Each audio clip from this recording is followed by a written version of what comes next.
Les 19 députés du district sont connus, de même que les gagnants du premier tour au Conseil d'État. Les élections avaient lieu, vous le savez, dimanche dernier. Le point avec Rodolphe Henner.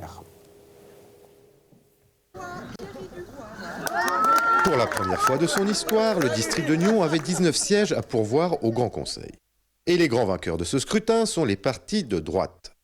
Le PLR d'abord, qui retrouve 6 sièges, avec les nouveaux venus que sont Marion Wallen, Maurice Gay, Joséphine Berncarelli et Pierre-André Romanens. Mais c'est bien l'UDC qui aura conquis le fameux 19e siège, passant de 3 à 4 représentants, avec l'arrivée de Thierry Dubois. Les socialistes, eux, ont eu peur jusqu'au dernier moment. Mais au final, ils conservent leurs 4 sièges attribués aux 4 députés sortants. Chez les Verts, on conserve également son acquis de 2 sièges. Olivier Maillard repart pour un tour, tandis que le syndic de bassin Didier Lorif fait une entrée fracassante au Grand Conseil. Même situation pour les Verts libéraux. Laurent Miéville et Dominique Ella-Christin sont réélus. Si l'UDC a été le grand gagnant de cette élection, c'est l'Alliance du Centre qui a perdu son pari. Gérald Crétegny n'a pas été réélu, contrairement à Serge Mély. Au Conseil d'État, 5 des 6 sortants ont été réélus dimanche, sans grande surprise. Derrière Pascal Broulis, Pierre-Yves Maillard, Jacqueline de Quattro, Philippe Lebas et Nouria Gorité, on retrouve donc la verte Béatrice Métro, la socialiste Cézla Amarel et l'UDC Jacques Nicolet. Toto Morand, lui, est le premier des petits candidats. Suivent François Pointer, Sylvie Villa, les représentants d'Ensemble à gauche et le crassiérant Serge Mély. Tout se jouera donc au deuxième tour pour les 2 places à prendre, avec un rebondissement majeur. Isabelle Chevalet entre dans la course en s'alliant au PLR et à l'UDC pour contrer le duo Métro-Amarel.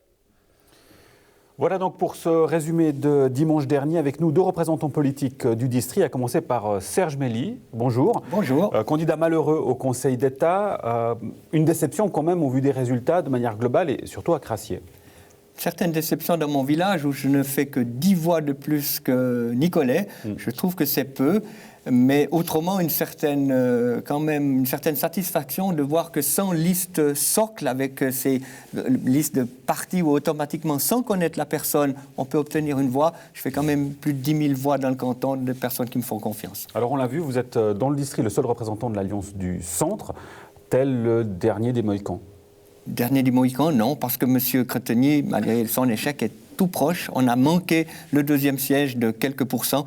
Donc l'Alliance du Centre sera de nouveau présente dans 5 ans et durant la législature. Voilà qui est dit. Et de toute façon, il y a un groupe parlementaire, évidemment, au Grand Conseil. Avec nous également Didier Lory. Bonjour. Bonjour. Syndic de bassin, député élu donc, au Grand Conseil sur la liste des Verts. Alors ça, c'est la grande surprise, on va dire, de ces élections. Même vous en êtes surpris, on dirait.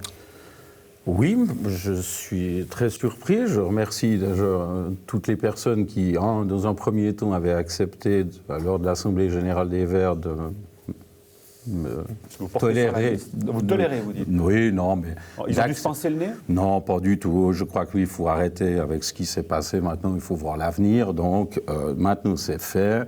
Il y a un travail de fond à faire pour la région, pas uniquement pour le village. Et puis, je crois que on est tous grands. Il me semble que dans le Parti des Verts, et ce qu'ils appelaient ouvert il y a quelques années, ils ont un QI largement au-dessus de la moyenne. Donc je vais devoir bagarrer fort pour que mes idées, mon pseudo-intelligence puisse ressortir. C'est-à-dire que vous voulez faire ressortir votre pseudo-intelligence au sein des Verts? C'est ce que oui, tout à fait. C'est pour ça que je le dis, puisque la qualité de votre journalisme m'entraîne à devoir réfléchir à ce que je dis. Donc je fais 2-3 perches par rapport à ça. Et je pense sincèrement que maintenant, il faut voir l'avenir. Et il y a un gros travail de fond avec les Verts à voir comment il faut travailler le mieux possible pour la région. Comment vous réagissez par rapport aux propos mesurés des représentants des Verts du district qui disent, en gros, c'est fait, maintenant, on va essayer de travailler ensemble, mais on sent une certaine crainte quand même? Vous savez, quand j'ai débuté en politique dans mon village, on me donnait 6 mois, puis que j'allais pas tenir. Ça fait plus de 20 ans que je suis en place. Les gens me connaissent, ils savent que j'ai une ligne de conduite. cette ligne de conduite, on apprécie ou on l'apprécie pas, mais la seule chose que j'espère qu'on ne me reprochera pas, c'est de ne pas être au courant du dossier et de ne pas connaître la matière. Mais il va falloir, vous en êtes conscient, mettre un peu d'eau dans votre vin. Là, vous êtes dans le cadre d'une délégation avec un parti, dans le cadre d'un parlement, des choses assez cadrées. On vous connaît comme étant un peu difficile à cadrer, justement. Oui, mais le cadre, c'est comme l'éducation des élèves, vous savez, ou des enfants. Il est là pour fixer des limites, mais vous pouvez toujours écorner le cadre pour agrandir un peu et voir différemment. Toujours regarder avec l'autre bout de la lorgnette ce qui se passe. Il faut si pas. je comprends bien, vous êtes prêt à donner un bon coup de pied dans la fourmilière s'il le faut? Je n'ai aucune volonté de brasser quoi que ce soit. J'ai simplement envie de faire avancer des dossiers qui, à mon avis, sont du ressort du coton. Vous savez, j'ai été 10 ans à l'UCV, j'ai vu la position du Conseil d'État lorsqu'il y avait un accord avec les communes. Ils allaient devant le Grand Conseil dire on a trouvé un accord avec les communes, surtout ne changez rien. Et ce qui faisait que les députés étaient pris un petit peu en otage. Alors, j'ai la chance, grâce à la population, grâce à tout le monde, d'aller voir depuis l'autre côté. Puis je me réjouis de voir ça. Et puis, je pense que je le dis, il y a eu une façon déjà d'entrer en matière avec les Verts qui n'a pas été simple dès le départ. Et puis, c'est quand même une longue genèse. Il faut savoir que j'avais été contacté il y a 10 ans pour déjà adhérer aux Verts. J'ai eu un parcours avec Serge Mély à un moment donné à Vaud-Libre, etc. Donc, on pourrait dire que vous êtes peut-être un peu opportuniste au vu de ce parcours, justement. Oui, alors si réellement je suis opportuniste, je n'aurais pas attendu 20 ans pour déclarer ma vision politique. Et puis lorsqu'on dit que je découvre l'écologie, je rappelle juste que dans les pâturages du Jura vaudois, depuis 20 ans, on a des pompes solaires qui évitent d'amener 40 camions, 40 tonnes pour amener 1600 mètres cubes d'eau. Je n'ai pas attendu à gauche, à droite, au centre pour faire les projets. Donc, ok, ceux qui veulent croire que je suis un opportuniste, ils le croient, on verra à la longue. On ne vous la fait pas, quoi. Non. Serge Mély, j'espère que vous ne prendrez pas mal ce que je vous dis là, mais vous êtes un vieux loup de la politique. Quel conseil vous pourriez donner à M. Lory par rapport à son entrée au Grand Conseil? De garder son indépendance d'esprit. Et il peut le faire. Il vient de le dire qu'il avait un tout petit peu pris des contacts avec Vaud-Libre. Donc, M. Lory correspond tout à fait aux membres de notre parti qui ont une certaine indépendance, indépendance au centre. Alors, on va le rappeler, vous avez changé de parti en cours de législature. Oui, le mot, j'aime pas beaucoup parce que je dis toujours, parce que j'avais eu l'honneur de recevoir comme président du Parti radical de l'arrondissement M. Edgar Faure, l'ancien président de l'Assemblée nationale, qui avait changé 3 fois de parti, de son parti radical. Oui. Et il était venu en nous disant, c'est pas moi qui ai changé de parti, c'est le parti qui a changé. D'accord. Et j'y tiens, c'est le parti PRDV, Parti radical avec une aile humaniste qui est devenu PLR. Je ne me suis pas retrouvé et c'est à ce moment-là que j'ai dû quitter. Vous nous la faites à l'envers. J'ai fait à l'envers. Tout simplement. Cet esprit d'indépendance que vous signalez par rapport à M. Lory, vous l'avez vous aussi. Est-ce que dans vos propos, c'est un appel du pied à M. Lory en disant si ça ne va pas avec les Verts, viens chez nous? Ça pourrait être un appel du pied, mais je pense que ça ira très bien avec les Verts parce qu'il sait aussi rogner les angles, et je pense qu'il peut très très bien servir la cause verte. Ça me fait sourire parce qu'il dit qu'il y a 10 ans qu'il avait été contacté par les Verts. Je me souviens d'un coup de téléphone en 1998 d'un homme recordons que personne ne connaissait qui m'avait demandé si je voulais aller sur la liste des Verts. Ah voilà, comme quoi, Didier Lory. Juste pour qu'on soit bien clair. J'ai été élu sur une liste des Verts qui ont été le seul parti qui ont accepté la condition que je ne sois pas membre pour y être. Donc je ne fais pas de coup dans le dos. Il ne faut pas compter. C'est clair dès le départ. C'est clair dès le départ pour moi. J'ai encore répété à qui veut l'entendre que je ne changerai pas de parti parce qu'il y a une contrariété. Je pense que si moi je dois mettre de l'eau dans mon vin, il y en a aussi qui vont devoir mettre de l'eau dans leur vin. Et je crois sincèrement que ça peut faire évoluer les choses et puis on tirera les conclusions dans 5 ans. Et puis à ce moment-là, il sera temps, à mon avis, de voir si la relève est prête. Je pense qu'aujourd'hui, on doit déjà anticiper dans 5 ans. Quand je vois la liste qui a été faite, les résultats qui sont venus, je m'inquiète il y a des jeunes dans ce parti, il y a des jeunes qui doivent avoir la liberté de penser, et je ne fais juste un commentaire, mais quand je vois qui sort 4e sur la liste des Verts, je me dis, comment va-t-on remplacer cette force des Verts là-dedans? Et je crois qu'il faut qu'ils arrêtent maintenant, et que j'arrête aussi, parce que je ne veux pas revenir sur le passé. Il faut maintenant voir devant, il faut préparer dans 5 ans, et puis il faut avoir du renouvellement. Donc ce que vous nous dites maintenant, c'est vous vous engagez à ne pas vous présenter à un nouveau mandat? Non, je n'ai pas dit ceci. J'ai dit il faut anticiper. Je dis simplement aujourd'hui... Ce que vous nous dites, c'est assurer la relève. Pour assurer la relève, il faut que les anciens partent. Non, mais moi, je ne suis pas un ancien. Je vais découvrir. Attendez, je vais découvrir quelque chose. Alors, je ne suis pas un ancien. En politique, vous avez de l'expérience.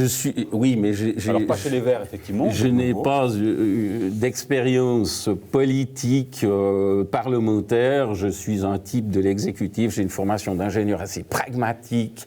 Je vais déjà avoir beaucoup de peine à me contenir sur l'ergotage des virgules. Eh bien, ça promet, parce qu'au Grand Conseil, Serge Milly pourra le confirmer, il y a souvent des débats sur des petits détails. Je le sais, on en a discuté à plusieurs fois. Très vite, hein. Il va peut-être s'énerver, oui. On se réjouit. Non, je ne m'énerve pas, je vais dire ce que je pense. Voilà. Ça, on n'en doute pas une seule seconde. Un mot, messieurs, sur le second tour de l'élection pour le Conseil d'État. Serge Milly, on sait que de votre côté de l'Alliance du Centre, c'est Sylvie Villa qui va se présenter. On va quand même évoquer un mot sur la surprise, ou pas. C'était quand même attendu sur les jours précédents les résultats. La candidature d'Isabelle Chevalet, Vert libéral, qui s'allie avec l'UDC et donc avec le PLR aussi. Pour moi, c'est plus qu'une surprise. J'ose dire le mot trahison. J'ai été sidéré quand le soir c'était officiel que Mme Chevalet était alliée avec l'UDC. L'UDC qui est le pourfendeur des écologistes. Mme Chevalet se dit écologiste. Je ne comprends pas qu'on puisse faire une telle union. Elle me déçoit et vraiment elle perturbe quand même beaucoup, notamment les Verts libéraux. Mon collègue Régis Courdès a parlé de baiser du diable. C'est un peu ça. Ça m'a fait penser, toute proportion gardée, à Ribbentrop et Molotov, alors qu'il y a une bonne entente dans les puissances, une trahison de dernière minute. Moi, j'ai vraiment été secoué par cette j'ai dit trahison, pour moi le mot est juste. Donc d'après vous, ce sera un mauvais calcul électoral ? Alors, c'est très difficile de dire ce qui va se passer. À mon avis, c'est un mauvais calcul. Ça va plutôt, par réaction, appuyer le duo de gauche. Mais voilà, c'est surtout l'aspect général qui me dérange, qu'on puisse faire une union entre des Verts libéraux et une UDC. Le jour de la votation sur Énergie 50. Oui. Alors, c'est le summum. Le 27 mai, effectivement. Didier Laurie, deuxième tour. On explique, on analyse votre élection au Grand Conseil comme étant liée à un vote anti-système que vous représentez. Il y a un candidat anti-système qui est présent au second tour, Guillaume Toto-Morand. Est-ce que c'est le candidat que vous allez soutenir ? Alors écoutez, soutenir, je pense que je suis mal placé pour dire quelque chose. Je pense qu'il faut analyser la situation. On est dans un deuxième tour qui est extrêmement important pour le canton. C'est la majorité qui se joue. Exact. C'est une majorité, donc on ne peut plus jouer ici. Et puis, vous avez parlé d'opportunisme. Je ne qualifierais pas la situation du ticket de droite, parce que, à mon avis, et je rejoins Serge Milly, c'est qu'une question d'opportunisme. Puis, ce n'est pas un bête calcul mathématique des 40% des voix plus les 8 de M. Pointet qui vont avoir la majorité. Il va y avoir, à mon avis, mathématiquement, un signal assez clair. M. Moron va, pour moi, perdre des plumes par rapport au premier tour, parce que la population va, cette fois-ci, devoir voter avec un vote utile. Donc, M. Moron, je vois mal qu'il puisse arriver à ces 9% au deuxième tour. Et donc, puis, vous roulez pour le ticket de gauche, métro, à Marel. Mais c'est pas que je le veux, je veux rien du tout. Je vais pas faire comme en France m'abstenir, mais franchement, il faut réfléchir à ce qui se passe aujourd'hui. C'est très serré au Grand Conseil, qu'on le veuille ou qu'on le veuille pas. Et M. Toto-Morand, si vous analysez politiquement, ne peut pas obtenir une majorité. Alors, de défendre des idées, moi je suis le premier à les défendre, mais quand la cause est jouable, à mon avis, elle n'est pas jouable à ce niveau-là, et il faudra faire un vote de raison. Et aujourd'hui, le ticket gauche-droite et tout, est-ce qu'on peut imaginer un panachage ? Je ne sais pas, mais je vois mal, et je rejoins Serge dans son analyse, ce choix du ticket le peuple vaudois ne comprend pas toujours la politique, mais ce qui s'est passé, ça, c'est incroyable, c'est un traumatisme. D'avoir la candidature d'Isabelle Chevalet. Mais oui, parce que c'est jeter le discrédit sur Pointet qui a fait un excellent travail, puis deux, c'est de dire pendant toute la campagne, c'est exclu qu'on travaille avec vous, etc., pour que le surlendemain de la votation ou le lendemain de la votation, et les gars, on est tous potes. Non, mais je crois qu'il faut un peu de sérieux dans cette politique. On ne veut pas faire de la guignollerie comme en France. Alors justement, Didier Laurie, un vote utile, un vote de raison. Vous ne voulez pas nous dire pour qui vous allez voter ? C'est quoi votre vote utile ? Mais mon vote utile, c'est vite vu. Oui. Je vais voter femme, à fond. Métro, mais sans les Amarelle. Insectes. Voilà qui est dit. Vous voyez, vous rentrez très bien dans le cadre du parti. Je sais faire vous aussi suivez un peu de politique. les mots d'ordre du parti. Messieurs, un grand merci pour votre présence. Merci à vous. Et bonne continuation, notamment pour la nouvelle législature au Grand Conseil. Merci beaucoup. Merci. Merci.